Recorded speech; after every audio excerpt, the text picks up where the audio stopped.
نبی علیہ الصلوۃ والسلام 4 سال حلیمہ سعدیہ کے گھر رہے۔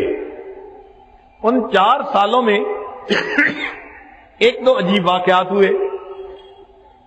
حلیمہ کی بیٹی تھی جس کا نام تھا شیمہ، جوان العمر تھی، وہ بکریوں کو لے جایا کرتی تھی چرانے کے لیے۔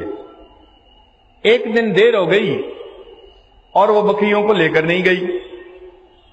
حلیمہ نے کہا بیٹی آج تو بکریاں چرانے نہیں لے کر گئی۔ شیمہ نے کہا اماں بکریاں زیادہ ہیں، میں اکیلی ہوں، ان کے پیچھے بھاگ بھاگ کے میں تھک جاتی ہوں، میرے ساتھ کوئی اور بھی ہو تو میں تب جاؤں گی۔ اس نے کہا بیٹی میں بھی بوڑھی ہوں، تیرا باپ بھی بوڑھا ہے، تو ہی تو گھر میں جوان العمر ہے، یہ مشقت کا کام تو تم ہی کرو گی، ہم تو مدد نہیں کر سکتے۔ انہوں نے کہا اماں یہ جو میرا بھائی محمد ہے نا صلی اللہ علیہ وسلم، اس کو میرے ساتھ بھیج دیں۔ حلیمہ نے کہا کیا بات کر رہی ہو، تم بکریوں کے پیچھے بھاگو گی یا بھائی کو سنبھالو گی؟ اماں اگر بھائی کو بھیجیں گی تو میں بکریاں چرانے جاؤں گی، نہیں بھیجیں گی تو میں بکریاں چرانے نہیں جاتی، مجھ سے نہیں سنبھالی جاتی۔ تو بھائی کو لے کے جاؤ گی تو کیسے سنبھالو گی؟ اماں میں ایک دن اپنے بھائی کو ساتھ لے کر گئی تھی، میں نے 2-3 چیزیں عجیب دیکھی۔ ایک بات تو یہ کہ جتنی دیر میں باہر رہی بادل نے میرے اوپر سایہ کیے رہا، مجھے دھوپ نہیں اٹھانی پڑی اس دن، میرے سر پہ بادل رہا، مجھے اللہ نے سایہ دے دیا۔ اور دوسری چیز میں نے یہ نوٹ کی کہ 1-2 راہب وہ قریب سے گزر رہے تھے، انہوں نے اس بچے کو دیکھا، وہ آئے، انہوں نے بچے کو پیار کیا، کہنے لگے کہ اس کے چہرے پہ بڑا نور نظر آ رہا ہے، یہ بڑی ہستی بنے گا۔ مجھے یہ بات بھی بڑی اچھی لگی کہ لوگ میرے بھائی کی تعریفیں کر رہے تھے۔ اور اماں تیسری بات تو یہ ہے کہ جب میں گئی تو میں بھائی کو گود میں لے کر بیٹھ گئی ایک جگہ پر، میری بکریاں خود بخود چرنے لگی، انہوں نے جلدی جلدی گھاس چر لیا، اور پھر جس جگہ میں بیٹھی تھی وہ ساری بکریاں وہیں آ کر بیٹھ گئیں۔ اماں میں بھی بھائی کا چہرہ دیکھتی رہی اور میری بکریاں بھی میرے بھائی کا چہرہ دیکھتی رہی۔ اللہ اکبر کبیرہ۔ اللہ رب العزت نے اپنے حبیب صلی اللہ علیہ وسلم کو کیا حسن و جمال عطا فرمایا۔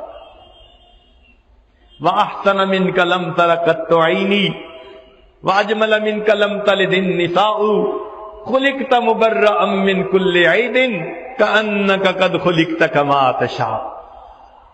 چنانچہ ایک دن پھر ایسا ہوا کہ فرشتے آئے اور انہوں نے نبی علیہ السلام کا سینہ انور کھولا اور اس کو دھویا۔ اس واقعے سے بی بی سعدیہ ذرا گھبرا گئی کہ اس بچے کے ساتھ کچھ ہو نہ جائے، تو بہتر ہے کہ میں اس کو اس کی ماں کے پاس پہنچاؤں۔ چنانچہ 4 سال کی عمر میں حلیمہ سعدیہ نے نبی علیہ الصلوۃ والسلام کو ان کی والدہ کے پاس واپس پہنچا دیا۔ ایک وقت آیا کہ نبی علیہ الصلوۃ والسلام کو اللہ تعالیٰ نے پھر مکہ کا فاتح بنا کر واپس بھیج دیا۔ پھر حنین کا میدان آیا، وہاں پر اللہ تعالیٰ نے اپنے حبیب صلی اللہ علیہ وسلم کو بہت زیادہ مال غنیمت عطا کیا۔ کئی ہزار، 40,000 بکریاں تھیں، 6,000 قیدی تھے۔ اللہ کی شان دیکھیے، ان قیدیوں میں نبی علیہ الصلوۃ والسلام کی بہن شیمہ بھی آئی۔ چنانچہ نبی علیہ السلام تشریف فرما ہے، ایک صحابی آتے ہیں، آ کر کہتے ہیں کہ اے اللہ کے حبیب صلی اللہ علیہ وسلم، ایک عورت ہے، وہ کہتی ہے کہ میں آپ کے صاحب کی بہن ہوں، ان سے ملنا چاہتی ہوں۔ نبی علیہ السلام سن کر حیران ہوئے، میں تو عبداللہ کا ایک بیٹا، میری بہن تو کوئی نہیں، کون ہے جو کہتی ہے میں بہن ہوں؟ پھر آپ نے فرمایا اچھا اسے آنے دو۔ شیمہ اس وقت بہت عمر رسیدہ ہو چکی تھی، وہ آئیں اور کہنے لگی کہ دیکھیں میں آپ کی دودھ شریک بہن ہوں، آپ کی پرورش حلیمہ سعدیہ نے کی، اور میں آپ کو گود میں لے کے اس وقت لوری دیا کرتی تھی، ربنا ابقی لنا محمدا، اللہ میرے محمد کو، ہمارے محمد کو سلامت رکھنا، باقی رکھنا، میں تو لوریاں دیا کرتی تھی۔ پھر علیمہ نے دکھائی کہ دیکھو فلاں جگہ کے اوپر جب آپ کے نئے نئے دانت آئے تھے آپ نے کاٹا بھی تھا اور میرے نشان پڑ گیا تھا۔ نبی علیہ الصلوۃ والسلام کو یاد آ گیا، آپ نے فرمایا ہاں واقعی بچپن میں ایسا ہوا تھا، تم میری بہن ہو۔ پھر نبی علیہ الصلوۃ والسلام نے اس کو چادر بچھا کر اوپر بٹھایا، پوچھا میرے پاس رہنا چاہتی ہو آپ کی کفالت میں کروں گا، جانا چاہتی ہو تو نان نفقہ دے کر بھیج دوں گا۔ پھر نبی علیہ السلام نے اسے بہت سارا نان نفقہ بھی دیا۔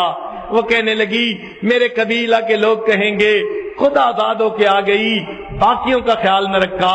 نبی علیہ السلام نے قبیلے کے باقی لوگوں کو بھی آزاد فرما دیا، دنیا کو بتا دیا دیکھو بہن کو اس طرح عزتوں سے روانہ کیا کرتے ہیں۔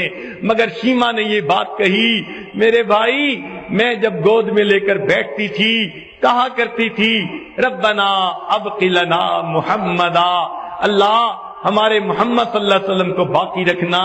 میں آپ کی عزتوں کی دعائیں مانگتی تھی مگر مجھے نہیں پتا تھا ایک وقت آئے گا اللہ آپ کو اتنی عزتیں دیں گے کہ میں بھی قیدی بن کر آپ کے ہاتھوں میں یہاں پہنچ جاؤں گی۔